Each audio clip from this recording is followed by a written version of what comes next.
Okay, so this is our third lesson, equation transformable into quadratic equation. So there are equations which are not obviously which are not quadratic equation. But if we can transform it into quadratic equation, we can solve it. For example, so x to the fourth minus 12x squared plus 27 equals 0. So obviously this is not quadratic equation because the highest exponent is 4.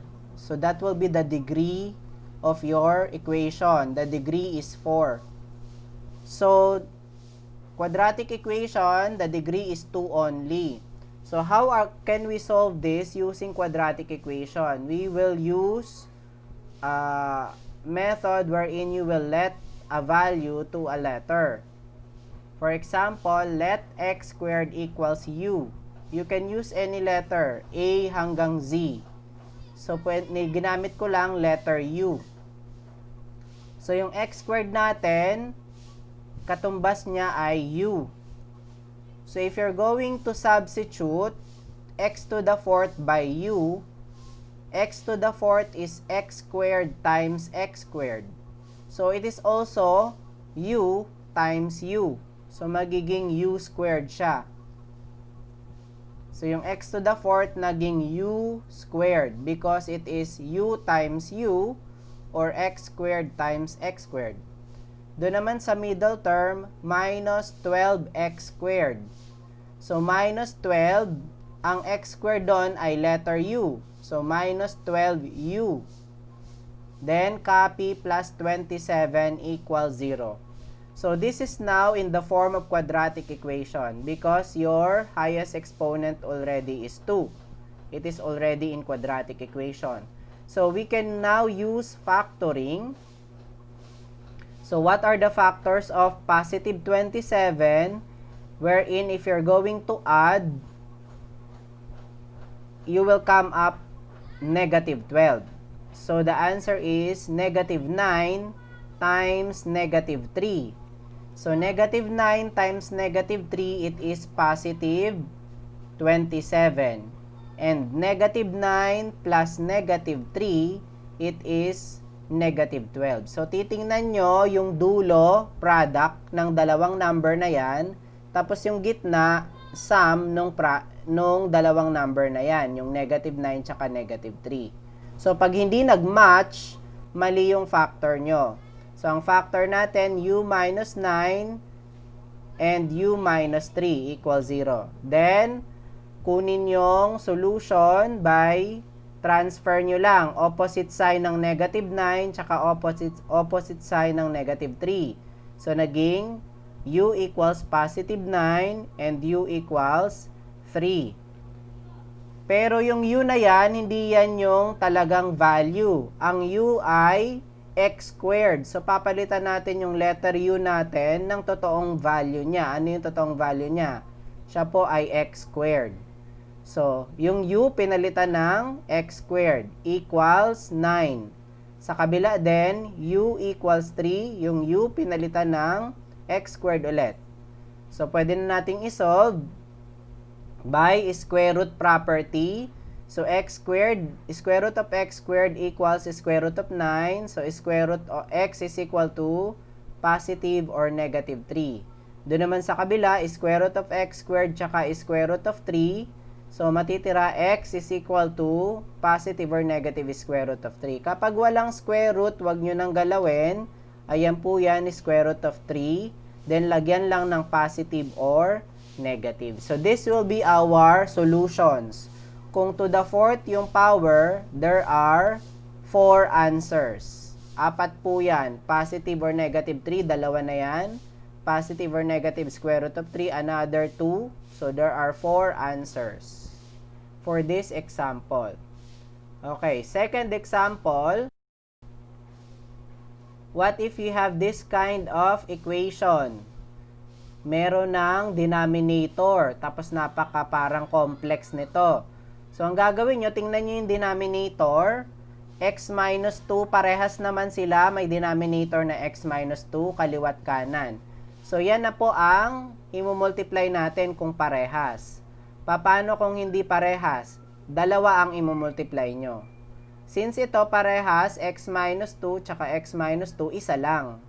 So, mumultiply natin sa x minus 2. Lahat yan, yung nasa loob ng bracket. X minus 2. Okay, so yung x minus 2, isa-isahin natin ita-times sa 4 na nasa loob ng bracket. O, start tayo sa una, yung x. So, yung x, ita-times kay x minus 2. So, x times x, x squared. X times negative 2, negative 2x. Okay. Plus 8. Saan nakuha yung plus 8? Sa pangalawa, yung fraction po na 8 over x minus 2. Bakit 8 na lang ang nakalagay dyan? Kasi, na-cancel na po yung x minus 2 sa labas, tsaka yung denominator niya na x minus 2. Cancel na po yan. So, 8 na lang ang matitira sa numerator. So, copy plus 8. Copy equals, then, dun sa pangatlo po, sa kanan, pangatlong terms, 1. Yung 1 na yan, ita-times natin sa x minus 2. So, x times 1, x, negative 2 times 1, negative 2. So, x minus 2. Plus, sa pang-apat po, yung 4x over x minus 2, mawawala na po yung x minus 2 sa denominator kasi makakancel dun sa multiplier natin na x minus 2. So, cancel yan. It's 1. So, matitira 4x. So, plus 4x. Kaya po nakakuha po ng 4x dito sa dulo. Parang yung 8. Okay? Kinopya lang yung numerator. Na-cancel yung denominator. Okay. Then, combine natin sa kanan yung x tsaka 4x. Naging 5x. Bakit naging 5x? 1x plus 5x. May 1 dun yung x. So, 1 plus 4, 5, copy x. Then, kinopya lang rin yung negative 2. Then, ililipat natin tong nasa kanan, yung 5x tsaka negative 2 sa kaliwa. Itatabi natin sa common terms. So, yung 5x magiging negative 5x. Yung negative 2 magiging positive 2. Ayan po. Tinabi-tabi po yan. So, yung negative 2x, ang katabi niya, negative 5x. Yung positive 8, ang katabi niya, positive 2. Yun po yung nilipat sa kanan na 5x tsaka negative 2, naging negative 5x tsaka positive 2. Then, ko-combine natin yung mga terms. So, x squared, kinumbine yung negative 2x tsaka negative 5x. Same sign po sila, kaya add. So, negative 7x.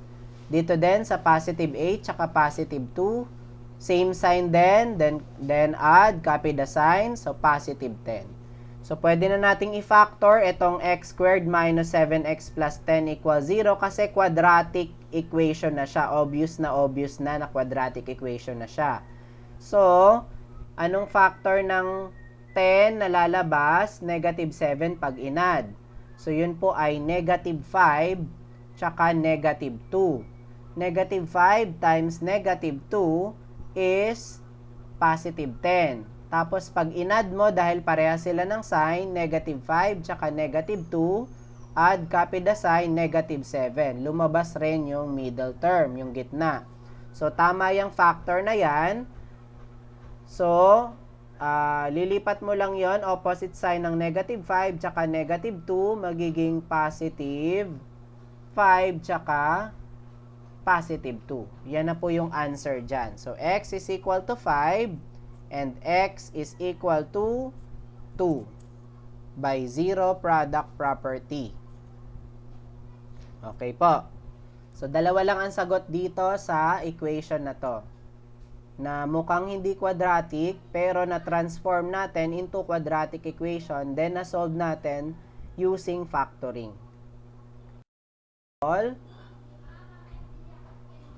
Okay, this is another example. You have x squared plus 2x quantity squared minus 2 times quantity x squared plus 2x minus 3 equals 0. So, mapapansin nyo dito sa equation na to, parehas yung nasa quantity, yung x squared plus 2x. So, ililet natin yan as u. let x squared plus 2x equals u. Para mapaikli natin yung equation. Napaka-lawak eh. So, yung x squared plus 2x equals u. So, palitan natin yung nasa unahan sa magiging u squared. So, yung x squared plus 2x naging u. Then, kinopya yung squared.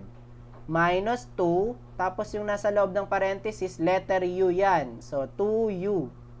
So, minus 2u.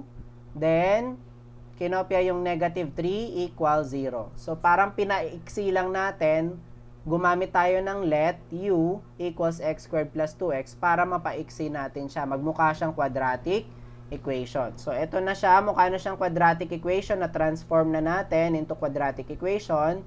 Ifa-factor natin yung negative 3. Pag hindi mapa-factor, pwedeng gamitan ng quadratic formula. So, mapa-factor naman ito. Yung negative 3, ang factor niya ay negative 3 times positive 1. So, negative 3 times positive 1, it's negative 3. Pag minus nyo, bakit minus? Kanina pina-plus natin. Kasi magkaiba na sila ng sign. Negative 3 tsaka positive 1. Pag minus nyo, negative 2. So, napalabas natin yung gitna na negative 2. So, tama yung factors natin. Pwede nyong i-check. Ang dulo, product. Ang gitna, sum. Ipa-plus nyo. Pero, ima-minus kapag magkaiba ng sign. Okay. So, then, ang u natin, opposite sign lang naman yan. U is equal to positive 3. Yung negative 3 naging positive 3. At yung positive 1 naging negative 1. Okay, then, papalitan na natin ngayon yung u sa original niyang value. So, x squared plus 2x equals 3. Bakit nagkaroon ng x squared plus 2x doon? Pinalitan na natin yung u sa actual value niya na x squared plus 2x. Doon din sa kabila, yung u, x squared plus 2x din yan, is equal to negative 1. Okay, then lipat natin yung positive 3 tsaka negative 1 sa kaliwa. So, naging negative 3. So, x squared plus 2x minus 3 equals 0. Tsaka x squared plus 2x plus 1 equals 0. Nilipat naman sila sa kabila. Okay? Then, ifa-factor natin tong nasa kaliwa, x squared plus 2x minus 3. Ang factor niya ay x plus 3 tsaka x minus 1. So, positive 3 times negative 1, negative 3. Since magkaiba sila ng sign, ima-minus nyo yan. So, positive 2 ang lalabas. So, tama ang factor natin. Positive 2 yung nasa gitna. So, ang x natin ay negative 3, 1. So, dalawa ang sagot dito sa unang quadratic equation. So, isang negative 3, tsaka isang positive 1. Opposite sign ng positive 3, tsaka negative 1. Dito naman sa kabila, x squared plus 2x plus 1 equals 0. Nasa kanan na po tayo. So, ang factor ng 1 ay 1 times 1. 1 times 1 is 1. Tapos, 1 plus 1 is 2. So, yan po ang factor niya. Yung plus nasa gitna, yung times nasa dulo. Kaya nga sum and product yan eh. Yung tinuro ko previously. Okay, so quantity x plus 1 times quantity x plus 1. So, ilipat natin yung positive 1 magiging negative 1. Since kambal naman sila, isa na lang. Hindi mo na uulitin na negative 1, negative 1. So, x is equal to negative 1. So, there are 3 answers. Negative 3, positive 1, and negative 1. So, those are the answers for this example. Okay, if you have questions, you can ask me now or you can also ask me in our group chat. Again, this is equation transformable to quadratic equation.